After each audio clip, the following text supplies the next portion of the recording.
activa, la activa, que tiene dos tipos, la autolítica y la heterolítica. Donde la autolítica sucede en el sistema nervioso central, que son las propias células de las que están ahí afectadas, las que van a licuar este tejido que está muerto. Y la heterolítica, que hemos presentado inclusive en práctica, en la cual las enzimas de ciertas células que vienen de otro lugar, que van a licuar a todo este tejido. Bueno, pero en su afán de qué cosa, en su afán de tratar de eliminar a quién, a las bacterias, porque eso se ve en infecciones bacterianas, y la tercera, que es la necrosis tipo caseosa, ¿no? ¿Se recuerda la caseína? Cuando se precipita al hacer un queso, forman grumos. No es un queso, son los grumos del queso, ¿ya? Para ser más específico. Pero también citamos otro tipo de necrosis, ¿se acuerdan? La que no me gusta, la necrosis de la grasa. Que bueno, también existe también la lámina que no se lleva a nadie, pero de la práctica se lo veré a alguien que tenga experiencia en el curso para que pueda verla y también. Recuerden también que hemos mencionado a otro evento que no encaja en la necrosis, y que siempre digo que es mucho más que una necrosis, y no es otra cosa que la gangrena. Como ya mencioné, la gangrena es mucho más que una necrosis. ¿Por qué? Porque está involucrada la necrosis, pero además también está aquí la contaminación bacteriana, que generalmente es de estas bacterias atróficas que comienzan a degradar lo que está muerto. Estas bacterias lo que van a producir ¿qué cosa es? La putrefacción. Pero estamos hablando de un individuo, un paciente vivo, ¿no? ¿Cómo puede suceder esta putrefacción en un animal o un paciente? Está vivo, ¿no? No solamente ya cuando ya el cadáver está ya estirado, y viene el proceso de putrefacción. Y que hay un olor desagradable, ¿sí o no? Cuando hay. Lo mismo va a suceder en el sangre. ¿Sí? Despide un olor desagradable. Bueno, para la gangrena hemos mencionado dos tipos, ¿no? Una seca, que también se le llama el proceso de momificación. ¿Por qué? Porque hay una deshidratación, ¿no?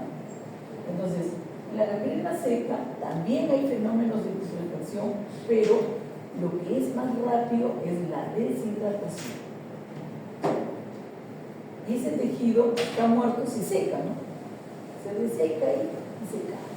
Y se desprende. Especialmente cuando son apéndices, como por ejemplo puede ser la oreja, puede ser la colita en los adultos. Y luego tenemos otra gangrena, que es la gangrena húmeda, que es propia de los órganos internos, pero que también suele presentarse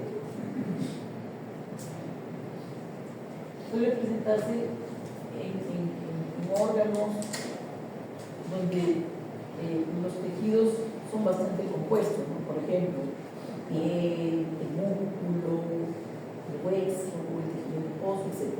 También puede suceder una gangrena de tipo 1. Y también se mencionó por ahí también otro tipo, ¿no? Que es bastante especial, que se llama la gangrena gaseosa. Entonces, chicos, una cosa les voy a pedir. Los términos tienen su propio nombre y no hay que confundirlos. Una cosa es la gangrena gaseosa y otra cosa es la necrosis gaseosa. ¿Sí? La necrosis gaseosa porque viene de la caseína. Y otra es la gangrena gaseosa. ¿Por qué? Porque estas bacterias suelen producir ¿qué cosa? Fermentación, o sea, gases, forman burbujas. Cuando entran o penetran a través de alguna herida de la piel, van a provocar ¿qué cosa? La formación de burbujas en el tejido subcutáneo. Entonces, cuando uno toca, crepita el pulmón. Porque es como esas bolsas que utilizan para embalaje, que vienen con unas, que tú lo tocas, esa es, a eso le llama el hecho de palpar, que se sienta. Quedó pendiente algo. Quedó pendiente qué cosa.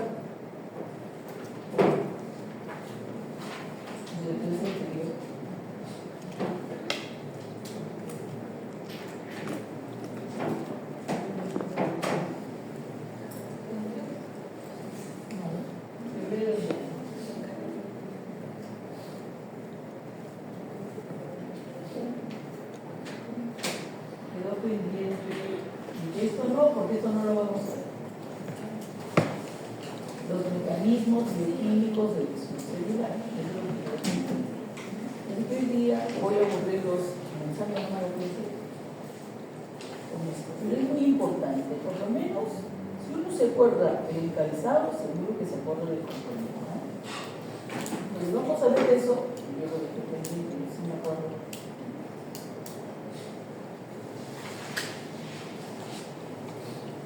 No lo dejo nada más, pero son preguntas que generalmente siempre se incluyen en el examen.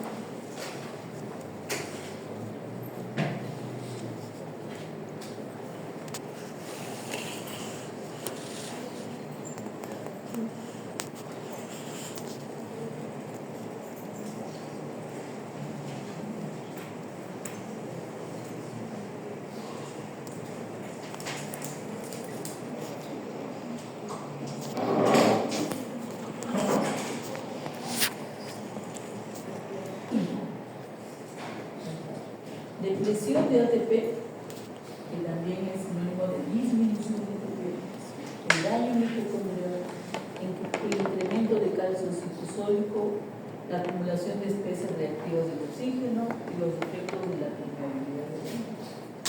Vamos a ver cada uno. Realmente que está así a color para poder ver. No sé si se podría probar toda la cosa.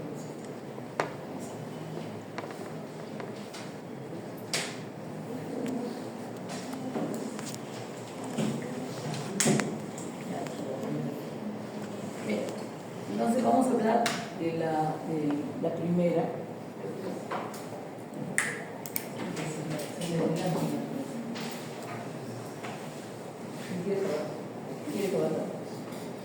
Entonces hablemos de la disminución de ATP. Nos dice que tiene como causa principal esta disminución del ATP la hipoxia y las sustancias químicas, ¿no? Entonces, si hay una disminución de ATP, esta tiene consecuencias. ¿En qué? En aquellos que utilizan la energía. Por ejemplo, la bomba de sodio y potasio disminuirá su actividad. ¿Y qué más va a suceder eso? Entonces, ¿qué va a suceder? Que el sodio va a entrar a la célula y junto con el sodio, ¿quién entra? El agua. Y lo que sale es el gas. Por eso dice que hay una ganancia de solutos más agua, sodio y agua dentro de la célula, por lo tanto tengo una célula hinchada. Sobre la glucólisis anaeróbica, si baja el ATP, que lo obtengo de un metabolismo aeróbico, la célula va a recurrir al otro metabolismo que es el anaeróbico. ¿Para qué? Para poder producir energía, aunque sea poquita, pero la cosa es que tenga energía. Y para eso necesariamente tiene que utilizar una sustancia de donde tenga energía. ¿Cuál es? El glucógeno, que es una sustancia de almacenamiento celular.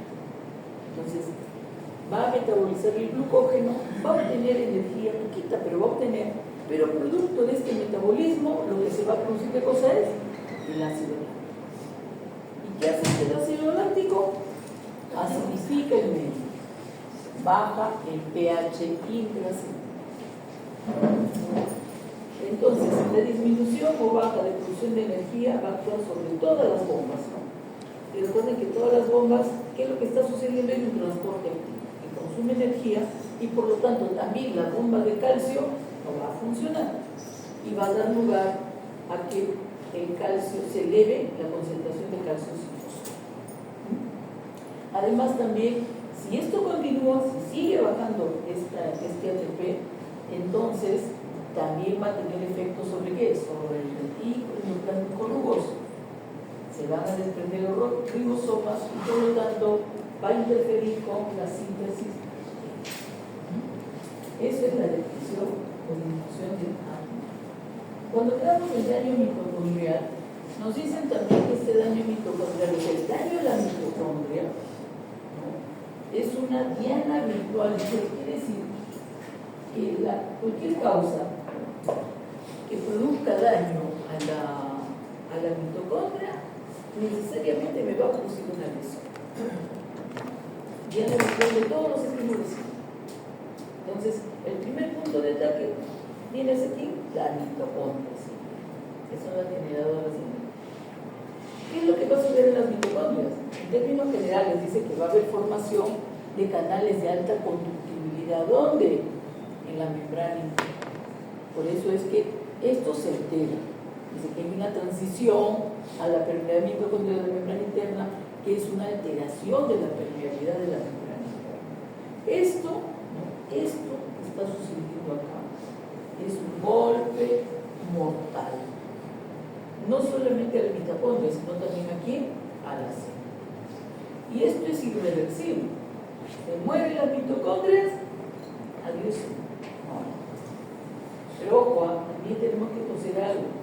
Las mitocondrias también tienen la capacidad de poder, algunas morir y otras volverse a surgir nuevas, ¿no?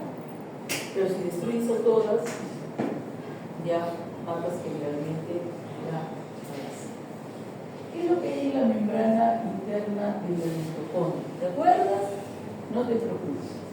La teología estructural y funcional de Robbins y Contra sabe que la memoria es tan frágil como un cristal y te pone la mitocondria ahí y te pone todo, ¿no? Que la membrana interna, que la membrana externa, y qué es lo que hace cada uno. Cuando hablan de la membrana interna, hablan de las proteínas de la cadena respiratoria que van a agregar moléculas ahí y que las van a convertir en moléculas de agua. O sea, sustancias que juntan, que de repente las transforman en otra cosa y forman una molécula de agua. Bien.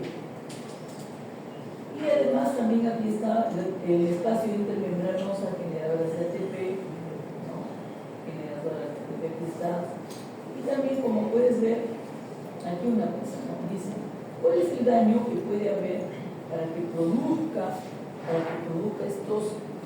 estas alteraciones en la membrana interna? Dice, ¿qué dice acá? La isquemia y los tóxicos. La isquemia y los tóxicos me pueden llevar a producir poros de transición que alteran la permeabilidad de la membrana interna en la mitocondria. Pero ojo, miren que la mitocondria también está interviniendo en la muerte celular por necrosis y también en la muerte celular por apoptosis. Y acá nos ponen, ¿no? Miren, los hidroquiniones, más liberación de ellos, baja el ATP y también esto interviene para que se produzca la muerte celular. Y también, por supuesto, interviene en la muerte celular programada, donde va a producir, dice, liberar el citocromo C, estabiliza los apoptosomas y comienza a estimular la cascada de una familia de enzimas que se llaman las aspases, que tienen que ver con esta. ¿No te acuerdas? No te preocupes. La teología estructural y funcional de Robbins Contra te dice y te recuerda nuevamente todo lo que es la apoptosis. Y es más, ¿no?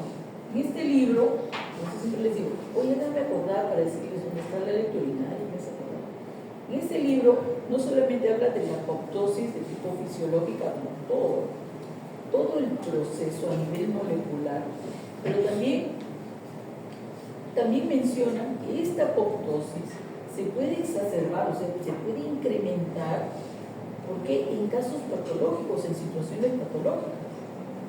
Y ahí mencionan varias situaciones y dentro de ellas, o dentro de los casos que mencionan, habla que esto también puede ser, o puede producirse por infecciones virales. Las infecciones virales pueden llegar a producir la exacerbación de la muerte celular por APO. Es un agente infeccioso. El agente infeccioso va a producir lesión, va a producir la muerte celular, pero por otra parte también se exacerba ¿qué cosa? La apoptosis. Bien, y acá nos dice, ¿y cómo es posible que esta mitocondria puede conducirnos hasta la necrosis? Bueno, dice, los estados de hipoxia, que es la disminución del aporte de oxígeno, las toxinas y la radiación, puede producir un daño o una disfunción del mitocondria, baja el ATP, aumenta, baja el ATP y aumenta las especies reactivas del oxígeno. Puede producir muchas lesiones o alteraciones celulares que va a conducir hacia la necrosis. Y acá, las señales de supervivencia, la ADN, proteínas propoptóticas, antiapoptósicas y la salida de las señales de la mitocondria, como es la vitamina C. Una sustancia que va a estimular a esta cascada de enzimas que son las casas. La tercera, el tercer punto es la concentración de calcio intracelular. Antes de hablar de la concentración de calcio intracelular, le dice y te recuerda, dice, ojo, esta concentración de calcio intracelular es un mediador importante de lesión celular. Y también te recuerda, ojo, que el calcio citosólico libre, el que está en el citosol, tiene una concentración bien baja, 0.1 micromolar. Y a nivel extracelular, miren cuánto está, 1.3. Para mantener esta concentración contra la gradiente, por eso se necesita, ¿qué cosa? Una bomba. La bomba de sodio para que mantenga la concentración interna baja y la extra siempre va a ser alta. Y también nos dicen que este calcio que está dentro de la célula ni siquiera está libre en el citosol, sino está secuestrado ¿dónde? En la mitocondria y el retículo endoplasmático. Y bueno, como podrás ver, está modulada por la por una el ATPasa magnesio calcio. Bien. Bueno, dice, y además, ¿qué cosa? Dice, y el calcio citosólico, cuando se incrementa ese calcio citosólico, puede ser por dos cosas. Está entrando calcio a través de la membrana, o sea, del nivel extracelular, o también la liberación de qué cosa, del calcio, tanto de las mitocondrias como el retículo endoplasmático. ¿Cuáles son los efectos de este incremento de la concentración de calcio? Altera la permeabilidad de la membrana y activa varias enzimas. Y aquí es importante lo de qué enzimas activa, no te preocupes, acá te lo dice, ¿eh? Aquí está, entra el calcio que puede entrar desde el extracelular, que está más concentrado, o se puede liberar de la mitocondria o del retículo. Bien. ¿Qué enzimas se activan? Las fosfolipasas, que van a degradar aquí a los fosfolípidos. ¿Dónde están los fosfolípidos principalmente? Todo el sistema de membrana. Las proteasas, que van a degradar todas las proteínas que están tanto en la membrana como también en la célula como proteínas intraesqueléticas. Las endonucleasas, que necesariamente va a estar presentes ¿dónde? En el núcleo. Si dañas el núcleo, ¿qué va a pasar con la célula? O las ATPasas, que también van a contribuir a disminuir más el ATP.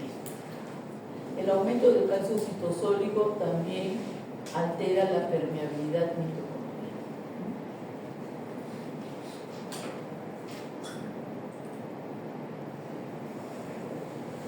El cuarto punto bioquímico, la lesión o la bioquímica de lesión celular, es la acumulación de especies reactivas del oxígeno, o también llamado estrés oxidativo. ¿Qué son? Acá te dice que son.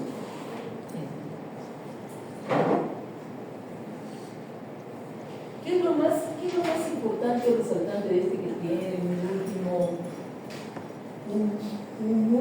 Crohn y su padre, etcétera, etcétera, etcétera, es que dice que esta energía que producen es inestable.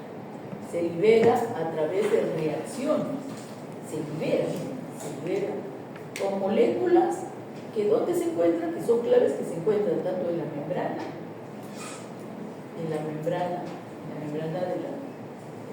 citoplasmático celular y también en el ácido nucleico. O sea, tiene un efecto en las estructuras membranosas como también en el núcleo. Y aquí viene lo importante también. ¿Qué pasa? Que produce reacciones autocatalíticas. ¿Qué significa? Uno mismo. Catalítico, ¿qué significa? Degradación. Entonces, ella se degrada las moléculas con las que reaccionan. Entonces, yo he dicho, ¿dónde está? En las moléculas claves, en las membranas. Y se convierten a su vez en radicales estas sustancias, propagando así un daño en cadena. O sea, no solamente producen un daño en algún punto, sino que esta se va, ¿qué cosa? Se va extendiendo. Muy bien, otra cosa, el daño mediado por los radicales libres contribuyen a procesos diversos como, o sea, ¿dónde se produce esto? En la reacción química, en sustancias químicas, o radiación, la radiación ya lo estamos viendo desde antes, del anterior, por isquemia y reperfusión, que generalmente se realiza en la reperfusión, el envejecimiento celular, y que también estas especies van a producir, ¿dónde? En la muerte microbiana por fagocito. ¿Quiénes principalmente? Macrófagos. Macrófagos van a producir estos helos para destruir ¿a quién? A los microbianos. ¿Cuáles son los efectos de estas especies reactivas del oxígeno? Peroxidación lipídica de las membranas, modificación oxidativa de las proteínas, mal plegamiento. O sea, en palabras más entendibles, una mala producción de proteínas o proteínas aberrantes. Y además también produce lesiones del ADN, pero sin llegar a la muerte. Mecanismos para eliminar o minimizar la lesión. Tenemos vitaminas antioxidantes A, E, que son liposolubles, y también tenemos el ácido, la vitamina C, que es hidrosoluble. Bueno, también nos dicen que hay unas enzimas que ahorita las vamos a ver. Y miren, aquí nos ponen este esquema donde hablan acerca de estas especies. Ojo, miren, dice que estas especies, como el superóxido, que se escribe igual que el oxígeno, pero arriba le ponen una rayita menos. El peróxido de hidrógeno es el H2O2 y los radicales oxígenos. Bien, chicos, dice que esta sustancia que se llaman los radicales libres, todas las células producen, porque en todas las células hay reacciones o no hay reacciones químicas. Sí. Y estas existen, pero las células tienen sus enzimas para que puedan convertir a estas sustancias en sustancias menos tóxicas. ¿Qué tiene la célula para convertir a esto? Pues tienen enzimas. ¿Ya?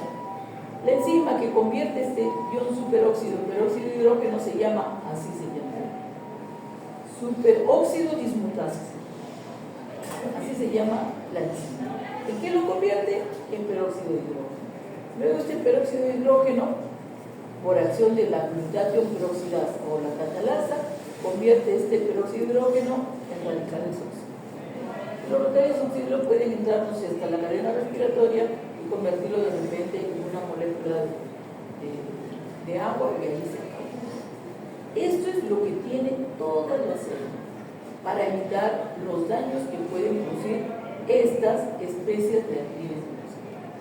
El problema es cuando hay ciertas situaciones que producen mayor cantidad de estas especies reactivas. Cuando la radiación, otra vez la radiación, las toxinas y la reperfusión. Cuando se dieron cuenta de que esta reperfusión producía mayor cantidad de especies reactivas en oxígeno en pacientes humanos que a pesar de que tenían a veces infartos al corazón, trataban de que esa causa, que generalmente era un trombo, sacar el trombo, limpiar, ¿no? Utilizando muchas técnicas, o una técnica yo sé. Y nuevamente se restablecía qué cosa, la circulación o la oxigenación de esa arteria que estaba obstruida. ¿Y cuál era el resultado? Que el paciente se moría. Que en muchos casos la zona que debería de morirse, o sea, la zona de infarto, no era de ese tamaño, sino era mucho más grande, más extensa. No se preguntaba, ¿pero por qué? Si ya restablecíamos nuevamente la circulación para que a esa zona le llegara oxígeno y nutrientes, y el paciente se moría. ¿Y por qué se moría? Porque esta reperfusión me llevaba, ¿qué cosa? A una alta producción de estas especies. Y provoca daño, claro, pero sensor lipídica, modificaciones de las proteínas, y las células se morían. Y el paciente también se moría. Entonces, desde ahí comenzó, ¿qué es lo que estaba sucediendo? Y parte del descubrimiento de esas especies reactivas, pues se dieron por explicarse por qué se muere el paciente, y era por la reperfusión que producía, ¿qué cosa? Más especies reactivas, que sobrepasaban la capacidad enzimática que tienen las células para convertirlas en otras sustancias menos dañinas. Bien, ¿cuáles son los efectos? Que vamos nuevamente a mencionar. La peroxidación lipídica o fosfolipídica, ¿de qué? De la modificación de las proteínas, degradación de las proteínas con mal plegamiento,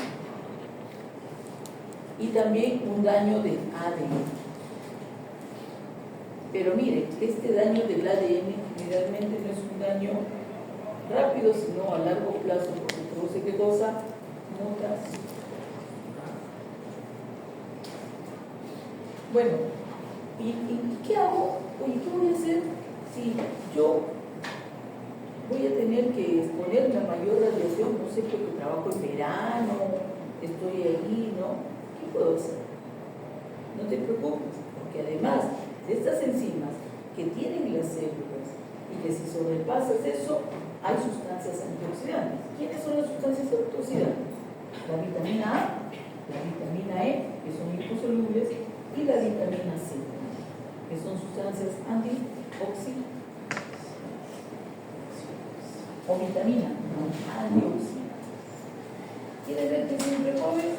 Toma antioxidantes. Toma tu vitamina.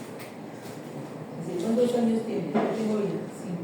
Escucha, pareces de 30 o 30. Tus células están envejeciendo por la exposición a las especies reactivas de los tóxicos. ¿Cómo se toman para no dormirse? Ok, una agüita. Monster. Después el otro que tiene cafeína, que tiene taurina, que tiene ¿a qué te lleva? ¿Te lleva qué cosa? A producir especies reactivas del oxígeno, como que como una toxina. Y por eso te ves más claro.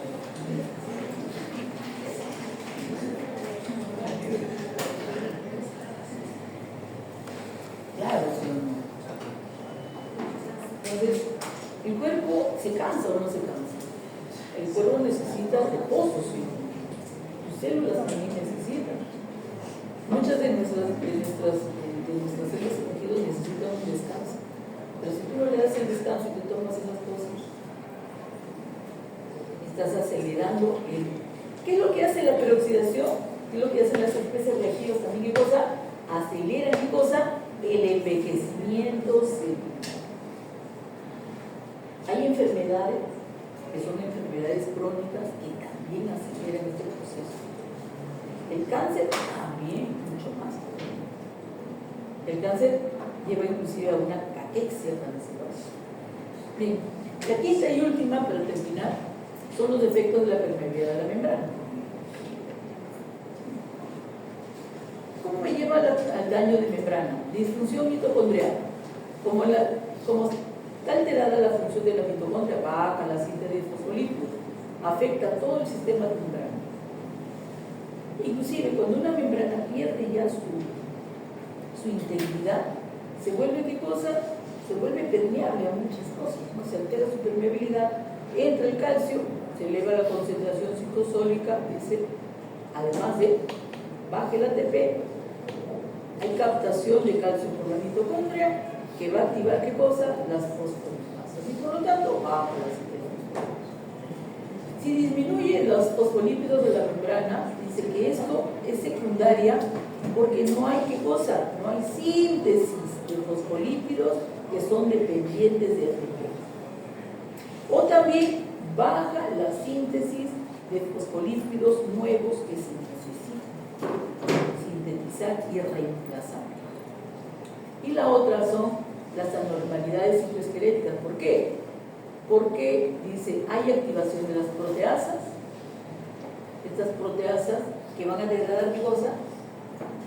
A las proteínas. ¿Por qué? Porque el incremento de calcio citosólico activa enzimas. ¿Qué enzimas? Dentro de ellas las proteasas.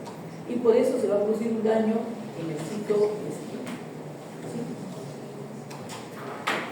Muy bien, terminamos acá.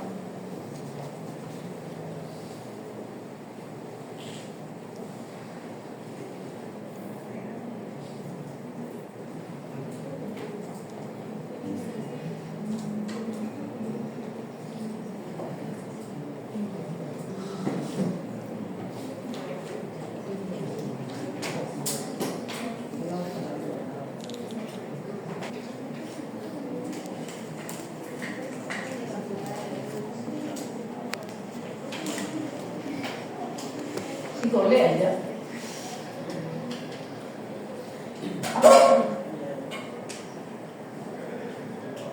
Resultado del aprendizaje. Dicen que ustedes, cuando finalicen esta clase, van a identificar las instrucciones intra y extra.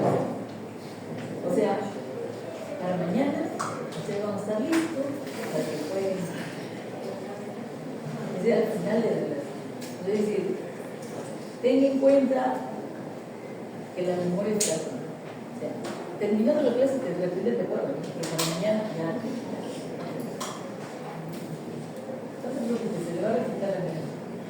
Contenido, vamos a hablar de los depósitos intracelulares de origen lipídico, de origen proteico y también de origen de los carbohidratos.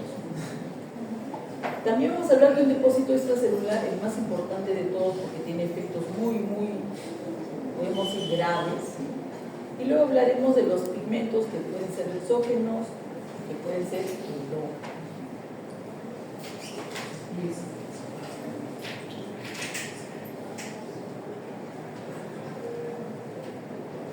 Bueno, eso es un preámbulo para hablar de eso. Cuando una célula que está en equilibrio, viviendo bien, le viene un estímulo patológico. ¿Cuál? ¿Cuál puede ser un estímulo patológico?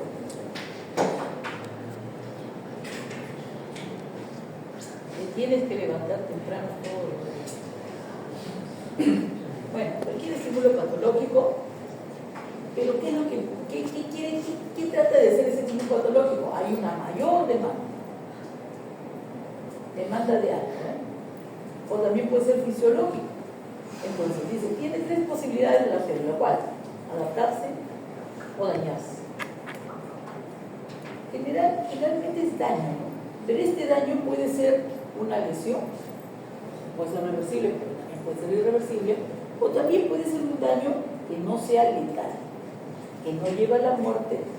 Bueno, acá dice que se lleva a la muerte, o también que pueda producir un daño que no lleva a la muerte, pero que produzca, ¿no?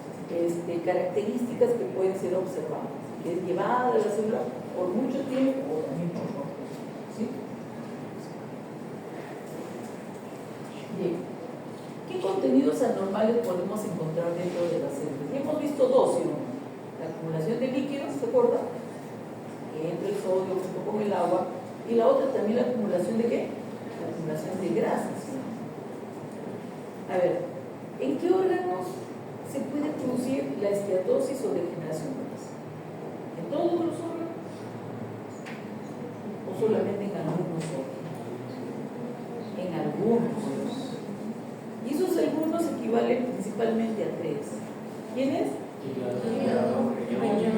¿El riñón en dónde? ¿En dónde en el riñón? ¿En los túbulos o en los glomérulos? En los túbulos. ¿Y el otro? En el corazón. ¿En qué parte del corazón?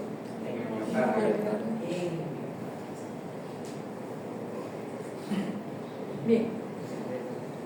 Entonces acá tenemos agua y electrolitos de generación hidrópica, también llamado edema celular, también llamado ¿qué más? Tumefacción celular.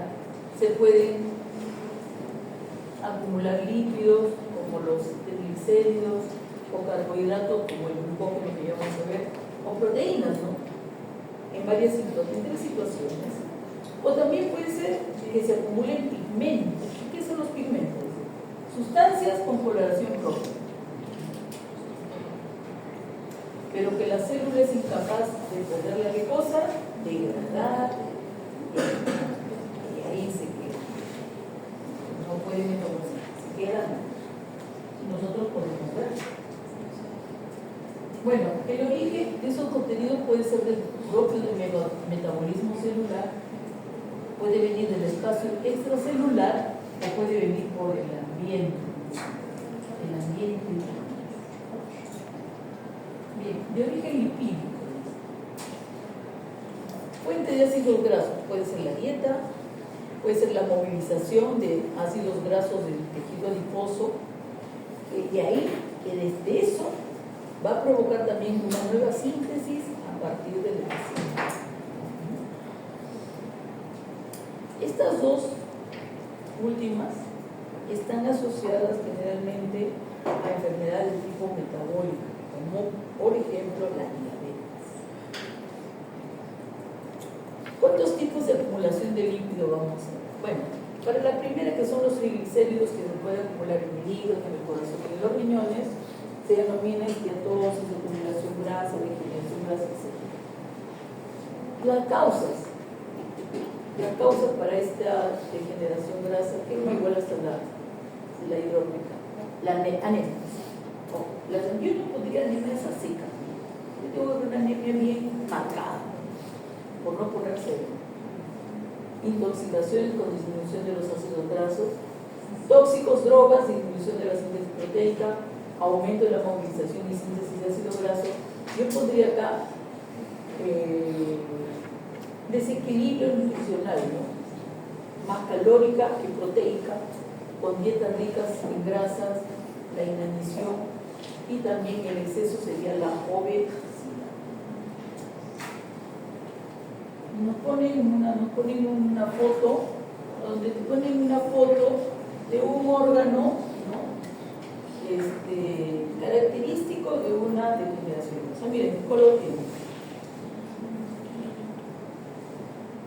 Está pálido y amarillo, un color amarillo, algunos dicen un tinte amarillento, porque el color no es amarillento, pálido o gris, amarillo, un tinte amarillo. Pero además nos dicen que puede aumentar de tamaño, ¿sí? Puede aumentar de tamaño, como también no puede. Coloración, ahí está, pálida, amarillenta o pálida blanquecina. Y friable, dice que también tiene friable, pero friable, ¿qué significa? Significa una consistencia, pero una consistencia que cuando tú lo tocas, lo manipulas, se rompe, se resquebraja, se agrieta. Pero no que se comienza, lo tocas y se comienza a resquebrajar, comienza a salirle como unas grietas. Y eso que estamos haciendo, eso cuando estamos haciendo el examen de necropsia, el animal está muerto. Imaginas que este animal tenga este hígado graso y sufre un traumatismo, lo atropellaron. ¿Qué le pasará a su hígado? ¿Se romperá o no se romperá? Sí, puede romper el hígado, porque está frágil. La consistencia va a disminuir y además está friable porque se rompe. Y algunos hablan que puede estar untuoso el cuerpo. O sea, algunos dicen, uno lo corta y las gotas de grasa se quedan en el filo del cuchillo. Mentira, nunca lo he visto. Bien, aspecto microscópico ya sabemos, ¿no? ¿Qué hay dentro del citoplasma cuando hay acumulación de grasa? ¿Qué forma tiene la grasa? ¿O cómo la veo? ¿En forma de qué? Vacuola. De vacuolas. O como dice ahí, de microvesículas. Dice microvesículas, ¿por qué? Porque son vacuolas bien pequeñitas que están distribuidas por todo el citoplasma. O también puede ser que tenga una gran vacuola, ¿no? Grandota ahí que se parece mucho a un adipocito. Por eso le llaman aspecto adipositario. Y también llamadas células en anillo de zinc.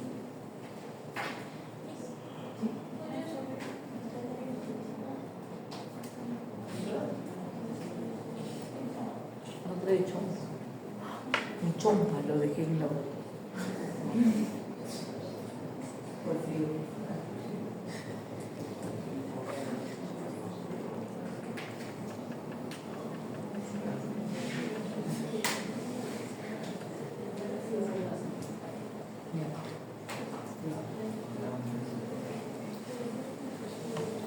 Para la próxima le mando otro porque no está bien.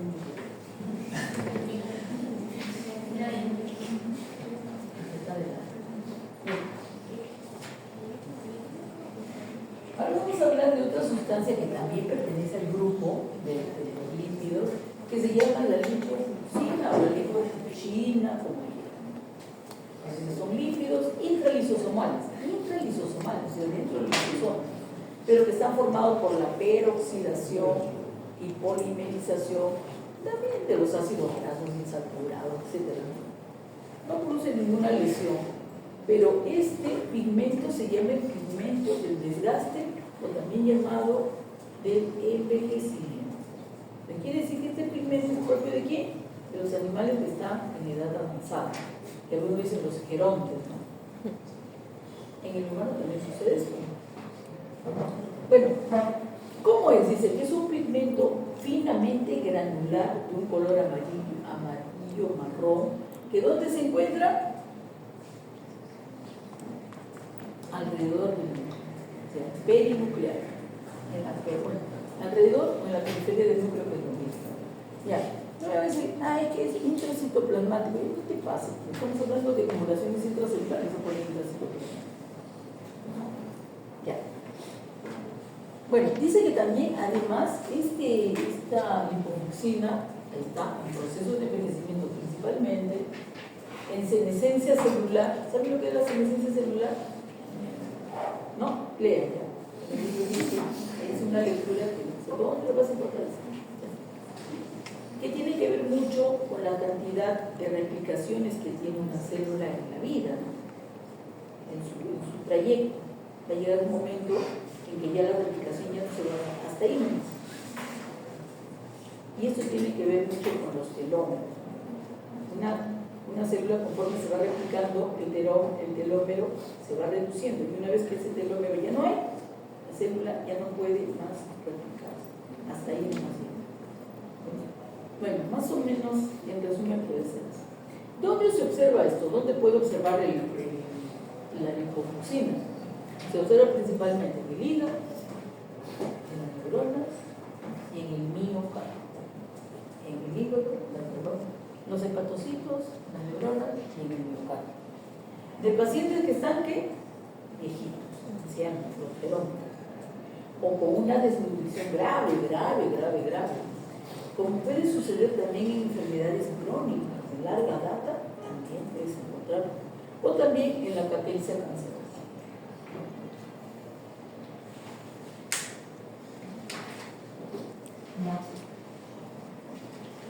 Y acá nos ponen una foto de un hígado. Ahí está, miren el hígado. Aquí está finito,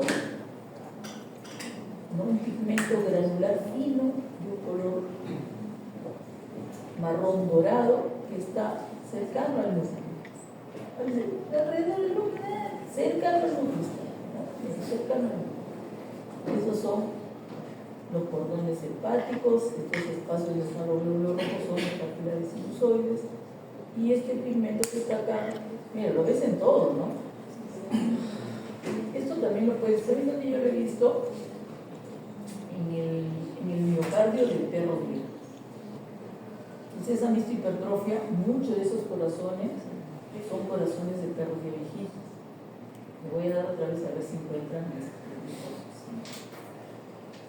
y un punto al que le tengo. Parcial, es un parcial. Bien, esta es una foto que lo pone el libro de patología estructural y funcional de Robbins y Cotra, pero que también lo pone Zachary, que es el libro de patología. Y este dice que es un miocardio de humano, miocardio, miren, ahí están sus, ¿cómo se llama? Los discos intercalares. Y acá ves el núcleo, y cercano al núcleo está este gránulo fino, ron dorado, que no es otra cosa que es la lipofuscina. Acá hay una microfotografía electrónica que también pueden captar esta lipofuscina, un color bien oscuro, ¿no? Pero siempre cercano al núcleo. Bueno, otro que pertenece también a este grupo de los lípidos es el colesterol. Y mencionan la aterosclerosis. Profesora, que los animales no sufren de aterosclerosis. Claro, no sufren, ¿eh? Felizmente, gracias a Dios, no como nosotros, ¿no? Que tenemos malas costumbres alimenticias. ¿Qué nos gusta? El dulce, la línea, la chatarra, pero es rica, ¿sí? Con su grasa más proteína. Bien, entonces aquí ya vamos a ver, ojo, el perro no había, en el perro ya hay aterosclerosis. En animales de producción, como por ejemplo el bovino o el equino, sí se producen o se llegan a encontrar esas placas, pero en animales viejos, una vaquita también ya con edad avanzada. Recuerden que la vaca tiene una vida de producción que a veces los productores prolongan demasiado de la vida de esta viejita, igualito también. En animales viejos he visto, en animales jóvenes no. Bien, entonces dice, esta aterosclerosis se refiere a las placas ateroscleróticas. O sea, ¿qué vamos a encontrar? Que estas se pueden encontrar en las células, o sea, en el músculo liso de la capa media de las arterias y las arteriolas, ¿no? Que pueden encontrarse acá, en el músculo liso o en la íntima. ¿De quién? De la aorta y de otras arterias. ¿Qué vamos a ver? Vamos a ver que los macrófagos que llenan ahí van a estar llenas de vacuolas lipídicas. Es más, muchos dicen que fagocitan tanta grasa que muchas veces se rompe el macrófago y provoca también una forma de inflamación crónica con fenómenos de reparación que incrementan el grosor de la pared de esa arteria. Entonces, como incrementan el grosor de la pared de la arteria pierde su elasticidad y se vuelve, ¿qué cosa? Rígida. Por eso le llama aterosclerosis. ¿Atero por qué? Por la acumulación de colesterol ahí. Y esclerosis porque pierde su elasticidad y se vuelve rígida. Por eso le llaman aterosclerosis. Bueno, los macrófagos van a tener una apariencia espumosa porque tienen mucho colesterol dentro. Bueno, dice, y produce los ateromas amarillos cargados de colesterol cuando esta hipoproteína se incrementa, los niveles se incrementan. Los santomas también es acumulación de colesterol en el tejido subcutáneo que produce masas tumorales, que generalmente estos santomas suelen presentarse en aves, ¿no? También con elevación de los niveles de colesterol. El otro caso se llama la colesterolosis, que es el acúmulo también de macrófagos cargados de colesterol, pero que están depositados en la lámina propia de la vesícula. Entonces ya saben qué sucede cuando los niveles de colesterol, especialmente el LDL, está alto, se va a acumular ¿dónde? Acá, en la íntima y en la media de las arterias, de la arteria grande por la aorta y otras grandes arterias, o también cuando sea pues de agua, subcutáneo, y también en la lámina propia de la vesícula. Esto que se acumulación de glucógeno. Ya terminamos ahí, la acumulación de glucógeno. La acumulación patológica del glucógeno se puede producir cuando, dice, cuando hay una enfermedad metabólica, principalmente como la diabetes mellitus. También se puede presentar en la enfermedad de Cushing, donde dice el glucógeno produce una hepatopatía que puede ser inducida por esteroides y por anemia. La diabetes mellitus, y en este caso, en esta enfermedad, el glucógeno se encuentra en las células epiteliales de ¿quién? De los túbulos contorneados, en los hepatocitos, en las células beta de los islotes. ¿Dónde están los islotes? En el páncreas y los miocitos. Ahí se va a acumular patológicamente. Recuerden que el glucógeno es una sustancia de reserva, ¿sí? Que lo tienen las células que tienen una gran actividad, músculo, eléctrico, cardíaco. Luego tenemos los hepatocitos, los túbulos contorneados, etc. Hay mucha actividad, ¿ya? Pero ¿cómo puedo verlo? ¿Cómo puedo verlo yo? Con la coloración de rutina, que es el H, el glucógeno no se puede teñir. No se tiñe. Tú vas a ver la célula que está grande, pero que adentro no ves nada, porque no se tiñe con H. Y parecería, o diera la apariencia de que la célula está hinchada. Su citoplasma así, total vacío, que parecía que tuviera una hinchazón extrema. Lo que pasa es que no se tiñe, pero sí se tiñe con una coloración. ¿Cómo se llama la coloración? La coloración de paz. Solo con la coloración de paz yo puedo ver y que puede ir de una tinción de rojo, o sea, positivo a que hay este glucógeno que va de un color rosa a un color verde. Eso quiere decir que ahí está el glucógeno. Y Zachary nos pone esta foto y nos dice, mira, de acá está, y acá está. Miren, este hígado que tú ves acá, que tiene un color, como dice acá, marrón pálido o beige, es el hígado de un perro con exceso de glucocorticoides. Con exceso de glucocorticoides, que puede ser externo, ¿no? Alguno que el perrito tiene alergia en la piel y vio pues que el médico le recetó un corticoide, ¿no? Y como ya no quiere gastar, es un tacaño, que por las cosas tiene perro, para tener un perro que tiene un presupuesto para el alimento, para su condición médica, para sus vacunas, etc., ¿no? Pero como le ha visto que el doctor le puso esto, cada vez que el perro se comienza a rotar, le pone. O sea, no sabe ni por qué, pero le pone. O si no se va y le exige al médico, con esto, porque eso le dice, eso no se trata. No puedes ponerle por siempre y por todo. Y por eso puedes provocar ¿qué cosa? Una enfermedad de Cushing. El Cushing, ¿no?, por sí mismo, va a producir glucocorticoide, ¿no?, en forma endógena. Y va a suceder estos cambios. ¿Qué va a pasar? Que algunos hepatocitos así, en forma focal, van a comenzar a acumular patológicamente exceso de glucógeno. Pero esta es una coloración con H, por eso es que el glucógeno no se tiñe, pero ven cómo está el hepatocito, ¿no? Así parece un globo, pero que no puedes teñir. Entonces, por eso existe la tinción de que, por eso dice acá, ¿no? Y acá vas a ver los hepatocitos, ¿cómo están los hepatocitos? Ahí está, hinchados, ¿no? Flechas, hinchados. Entonces puedes ver, dice, profesor, entonces yo me puedo confundir una degeneración hidrópica con la acumulación de glucógeno. Pero como tú puedes ver que no todos los hepatocitos están involucrados en la acumulación exagerada de glucógeno. Estos no, pero estos sí. Cuando hablas de una degeneración hidrópica, solamente una porción de los hepatocitos está acumulando un líquido, todos están.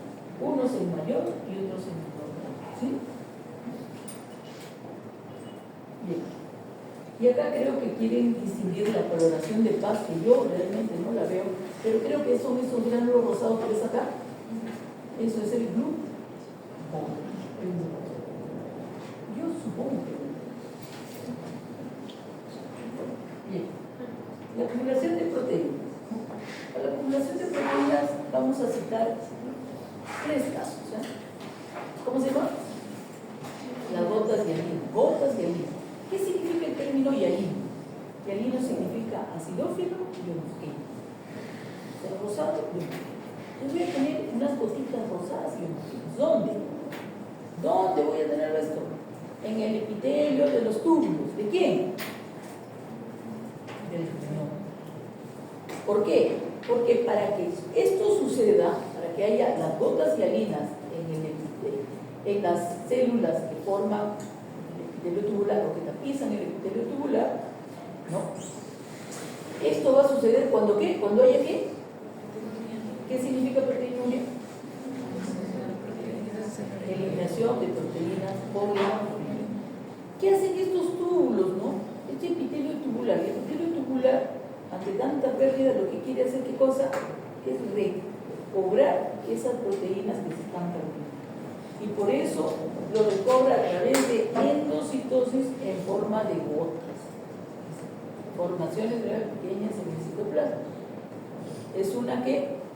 Una modificación funcional de tipo compensatorio. Eso es lo que es. Si esto vuelve a la normalidad, las gotitas desaparecen, no sé si son metabolizadas, etcétera, y vuelve toda la normalidad. El segundo es los cuerpos de Russell. ¿Dónde suceden los cuerpos de Russell? ¿Dónde suceden? Miren, ¿en qué? En las células plasmáticas. ¿Qué pasa con estas células plasmáticas? No son todas, sino dice, en ciertas células plasmáticas van a producir cantidades excesivas de proteínas. ¿Qué proteína produce la célula plasmática? Las inmunoglobulina.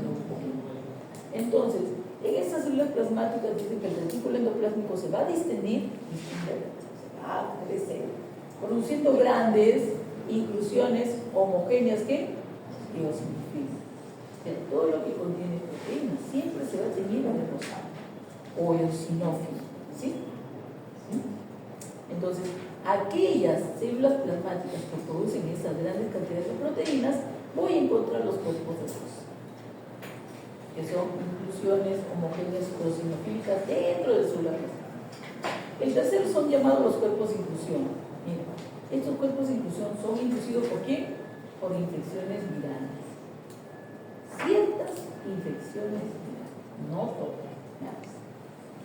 Como producto, dice, de su replicación, se van a formar estructuras proteicas o de ácido nucleico viral que pueden estar dentro del núcleo, por eso son llamados intranucleares, o dentro del citoplasma, por eso se llaman intracitoplasmáticos. ¿De qué va a depender? De la naturaleza del virus. Recuerden que hay virus ARN y hay virus ADN, ¿sí? ¿Sí? Entonces, los virus ARN, ¿qué tipos de cuerpos de inclusión formaron? ¿Intracitoplasmáticos o intranucleares? El ARN será intracitoplasmático. Y los virus que tienen ADN serán intranucleares. Ejemplo de un virus ADN, el adenovirus, que produce la enfermedad de la hepatitis infecciosa canina. Ellos forman cuerpos de inclusión dentro del núcleo de un hepatitis. Para el ARN, la rabia, es un virus ARN, ¿sí? Formará cuerpos intracitoplasmáticos. ¿En quién? En neuronas. ¿Principalmente de quién? Del cerebro, del hipocampo, específicamente del cerebro. ¿Por qué es importante mencionar otra cosa? Pueden ser eosinófilos o basófilos. Generalmente cuando son eosinófilos son los que se notan mejor. Pueden ser únicos o pueden ser múltiples. Si son múltiples son pequeños. Si son únicos generalmente son grandes. Miren, estos cuerpos de inclusión vienen a formar lo que se denomina la lesión patognomónica. Cuerpo de inclusión importante, ¿porque qué? Porque forma o son parte de una lesión patognomónica. Patognomónica se escribe de la siguiente forma: P-A-T-O-G-N-O-M-O-N-I-C-A. uso.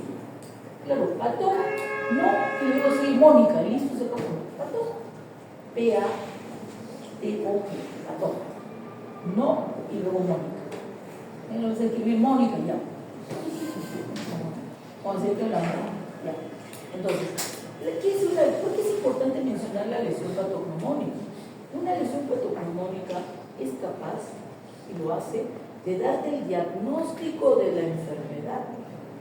Por eso los perros que tienen sospecha de rabia te mandan al Instituto de la Salud la cabeza del perro, lo abren, le sacan el cerebro, y en el hipocampo le hacen un corte y le hacen y buscan si hay cuerpo de inclusión, como es ARN, cuerpo de inclusión intracitoplasmático en las neuronas del hipocampo.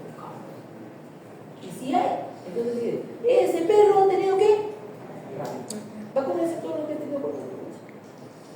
Si no, se va a morir de verdad. Bueno, si ha sido bastante bien. Entonces, por eso es importante. O sea, aquí no han visto que el perro ha tenido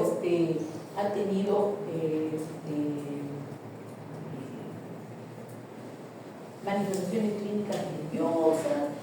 Eso no. Me trajeron el neurógrafo, le hice un corte, encontré los cuerpos de inclusión y yo digo que vale. Por eso se llama lesión patognomónica. Los cuerpos de inclusión generalmente son lesiones patognomónicas.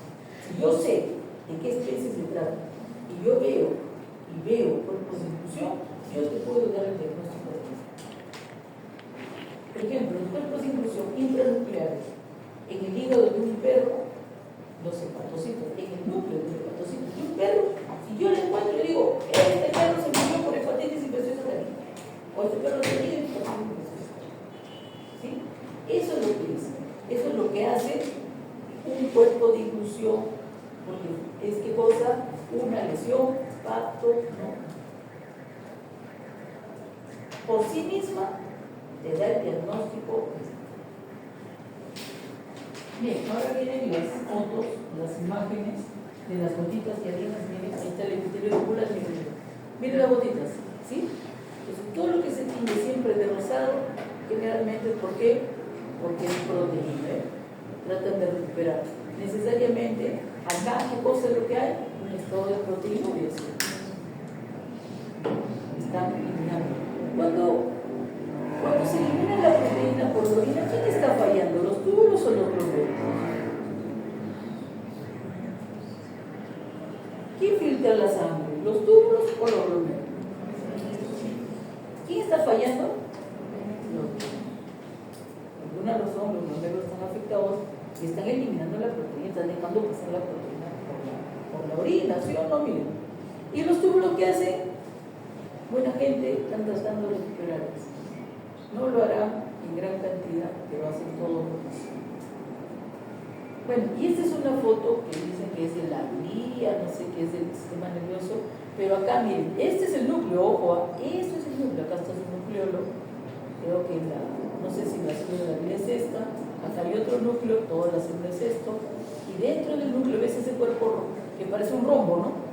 Rosado, ese es el cuerpo de inclusión, acá está más redondito. Este es un cuerpo de inclusión intranuclear. ¿Es una lesión patognomónica? Sí, es una lesión patognomónica.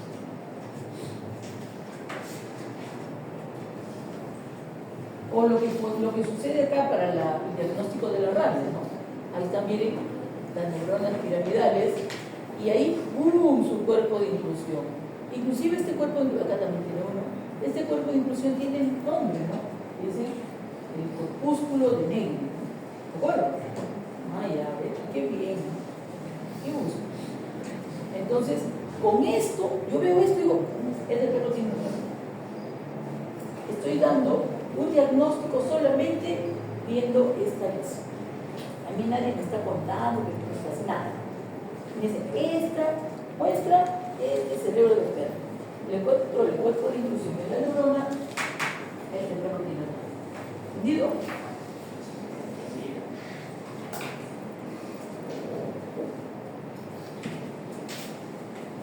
Vamos a hablar, uno de los depósitos extracelulares que son muy importantes. ¿Saben por qué es importante? Además de que es una sustancia que tiene proteínas fibrilares, glucoproteínas, y que además son insolubles, patológicas por supuesto, que se derivan de qué cosa? De precursores sanguíneos, que ahora vamos a ver. Y aquí viene un dato importante, dice que se acumula progresivamente. O sea, una vez que se produce esta sustancia, se sigue produciendo y se va a ir a depositar en algún sitio. ¿Dónde? Aquí todavía. Alrededor de los vasos sanguíneos. Y va a llegar aquí a producir qué cosa? O sea, se acumula progresivamente, o sea, circulando, hasta producir qué cosa? La atrofia de los tejidos o de las células. ¿Hasta dónde podrá ser? ¿Hasta dónde podrá ser esta acumulación progresiva que produce atrofia? ¿Sabes hasta dónde puede llegar a ser? Hasta que produzca la falla de ese órgano. Bien. Microscópicamente es una sustancia, no tiene forma de nada, es rosada, acá otra vez lo dice, y rodea los vasos sanguíneos y produce atrofia. Claro, por compresión, no por otra cosa. Es refractario en muchos colorantes, hasta la HL, porque solamente lo vemos amorfa y alina. Y alina, y una amorfa y alina que ni siquiera es bien rosada, sino hasta tenue. Es difícil de poderlo ver. Pero sin embargo existe una coloración específica propia para detectar y para diagnosticar esta sustancia amiloide. ¿Cómo se llama? El rojo. El rojo Congo tiña la sustancia amiloide en color rojo-naranja. Todo lo que es rojo-naranja será positivo a amiloide. Otra cosa más, dice, es pobremente antigénico, que no produce ninguna reacción de nada. Naturaleza química, filamento. Bien delgadito. Configuración, hasta eso es importante. Una configuración en láminas cruzadas con plegamiento beta. ¿Se acuerdan quién tiene esa lámina cruzada con plegamiento beta? Las inmunoglóbulos. Naturaleza química, eso es importante. 90-95% de esta sustancia amiloide son proteínas fibrilares. Y el 5 al 10% tiene un componente glucoproteico. O sea, hay una parte carbohidratación, glucoproteico. Hay dos tipos diferenciales de amiloide de tipo sistémico, que es la AL y la AA. Esta es cadena ligera y esta es una cadena asociada, ¿sí?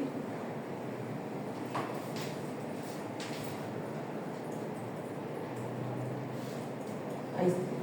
Entonces, estas son las amiloides sistémicas. La primaria, que está asociada a esta AL, que es la cadena ligera. Dice, ¿asociada a qué? Asociada a esto. ¿Qué cosa es el mieloma? ¿Saben lo que es el mieloma? Es un cáncer. Que produce células neoplásicas cancerígenas. ¿De qué? De los plasmocitos. ¿Y qué hacen esos plasmocitos? ¿Van a producir qué cosa? Sustancia amiloide. Miren, esta sustancia amiloide va a circular por la sangre. ¿Y dónde se va a depositar? Alrededor de los vasos sanguíneos. ¿Quiénes son los vasos sanguíneos más simples? Los capilares. Entonces se va a acumular alrededor de los capilares. Dice, proliferación de plasmocitos que van a tratar de producir. ¿Quién quiere producir los plasmocitos de este cáncer? Van a tratar de producir inmunoglobulina, pero no les sale. ¿Y qué produce? ¿Qué produce? Amiloide, sustancia amiloide. ¿Dónde se van a depositar? Esta sustancia amiloide se puede depositar en los glomérulos del riñón, se puede depositar alrededor de los vasos o los capilares que hay en el globillo glomerular, se puede depositar alrededor de los capilares inusuales en el hígado, o se puede depositar también en el vaso órgano, en el vaso alrededor de la arteriola central, o también en la pulpa roja del vaso órgano. El segundo es la secundaria, que está asociada a qué cosa? A este amiloide asociado que está asociado. ¿Por qué dice que está asociado? Porque está asociado a procesos inflamatorios crónicos. Está asociado a enfermedades crónicas. Es una proteína, o sea, este amiloide que se produce acá es una proteína, pero no es inmunoglobulina como acá, o que quiere parecerse una inmunoglobulina, no. Dice que es un derivado precursor proteico que ¿quién lo va a producir? El hígado. El hígado nos dice que la tuberculosis, que es una enfermedad crónica, activa macrófagos que van a secretar interleucina 1, interleucina 6 y factor de necrosis tumoral, que van a estimular a que este hígado produzca la sustancia amiloide. Por eso la secreción es así, ¿no? Secreción de amiloide asociado, que se puede acumular en los capilares globulares, en los capilares sinusoidales del hígado o en la arteriola central del folículo, en el vaso o en la pulpa roja también. También se menciona de unas amiloidosis localizadas, que son formas cardíacas, cerebrales, endocrinas, asociadas al envejecimiento.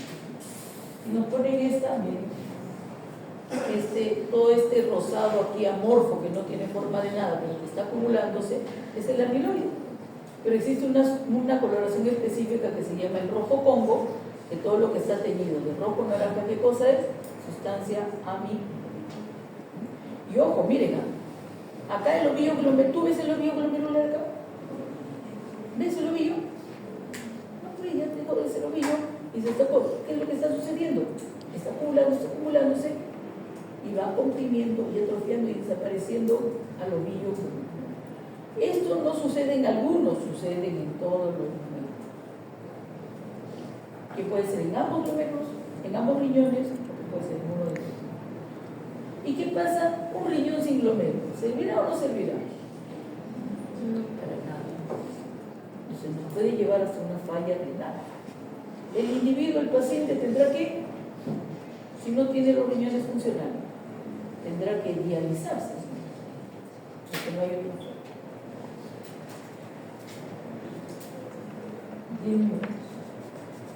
Bueno, acá también hay un hígado, dice, el amiloide aparece como depósitos nodulares amorfos, coalescentes, amarillos y sedosos. Bueno, de amarillo no tiene nada, está más oscuro que pero deberían de ser estos los más claritos. Lo que pasa es que aquí, ¿qué ha pasado acá con el hígado, con esos nódulos que salen? Se rompe. Y por eso aparece así, como si fuera hemorragia. Acá hay una microfotografía donde acá estamos con el H, mira todo lo rosado tenue que tú ves ahí, es el amiloide. Mira qué pasó con el cordón hepático. Mira, con este cordón hepático parece un hilo. ¿Se atrofiado o no se atrofiado? Tamaño, ¿sí? Pero también puede en número. Porque si tú sigues un cordón hepático, acá ya no continúa, ha desaparecido. Por compresión, ha desaparecido, apoptosis, necrosis, más apoptosis y ha desaparecido. Entonces provoca una atrofia, tanto en tamaño como en número del órgano, que puede llevar hasta dónde? Hasta la falla de la función. Acá está teñido con este rojo Congo, todo lo poquito naranja, es el amiloide.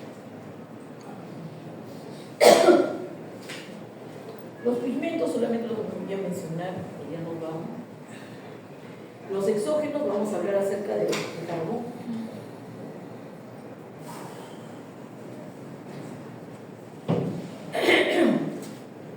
El carbón.